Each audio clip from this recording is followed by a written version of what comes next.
আচ্ছা, তোমরা কি কেউ শরীরে 102-3 ডিগ্রি জ্বর নিয়েও ঘুরতে যেতে পারো? আমার ছোট বোন কিন্তু পারে। সে সারারাত জ্বরে না ঘুমাতে পেরে পরদিন আবার ঠিকই সেই জ্বর নিয়ে ঘুরতে বের হয়ে যেতে পারে। তো এই ভিডিওটা হচ্ছে আমার বেশ কিছুদিন আগের, যখন আমার ভাইয়া দেশে ছিল তখনের।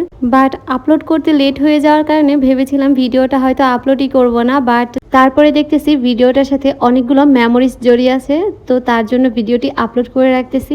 আর ভিডিওর ফার্স্টে যার কথা বলেছিলাম, এই হচ্ছে সে, আমার ছোট বোন। ইনি হচ্ছে ঘুরতে খুব পছন্দ করে। সেদিন তাকে বলেছিলাম ঘুরতে যাওয়ার দরকার নেই, বাট না, সে তো ঘুরতে যাবেই। তো তার জন্য আমরা ফার্স্টেই তাকে নিয়ে গিয়েছিলাম শিশু পার্কে, যাতে তার মনটা একটু ভালো হয়।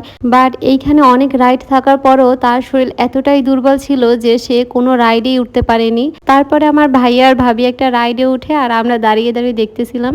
দেন আমরা পার্ক থেকে বাহির হয়ে চলে যাই কাচ্চি ডাইনে কাচ্চি খাওয়ার জন্য। সেই দিন আমরা বাসা থেকে বেরিয়ে হই 7টার দিকে, আর পার্ক যেহেতু 8:30টার দিকে বন্ধ হয়ে যায়, তো তার জন্য আমরা পার্কে গিয়ে বেশি সময় থাকতে পারি না, জাস্ট 1 ঘন্টার মতন ছিলাম। আর থাকবোই বা কিভাবে, যার জন্য আমরা পার্কে গিয়েছিলাম সে তো পার্কে যাওয়ার পরে একদম হাঁটতেই পারতেছিল না। বাট ভিডিওতে কিন্তু তেমনটা বোঝাই যাচ্ছে না যে সে এতটা অসুস্থ ছিল, কারণ যখনই আমাকে ভিডিও করতে দেখতেছিল তখনই সে এক্সপ্রেশনটা খুব ভালো দিতেছিল, যেন তাকে ভালো দেখায়। বাট অফ ক্যামেরায় সে খুবই দুর্বল ছিল, একদম হাঁটতে পারতেছিল না, এরকম অবস্থা। আর সে সেই দিন খাবারও ঠিক মতন কিছু খেতে পারেনি। যাই হোক, কথা বলতে বলতে দেখো এখানে কাচ্চি চলে এসেছে। আর এই কাচ্চিটা দেখে এখন তো আমার আবার খেতে ইচ্ছা করতেছে, এত মজা ছিল ভাই।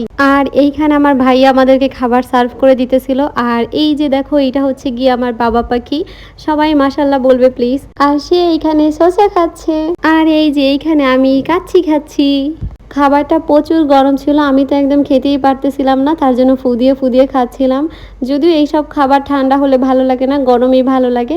আমার প্রবলেম হচ্ছে আমার খাবার খেতে প্রচুর সময় লাগে, আর যেহেতু এটা গরম ছিল তার জন্য এটা খেতে তো আমার আরও বেশি সময় লাগতেছিল।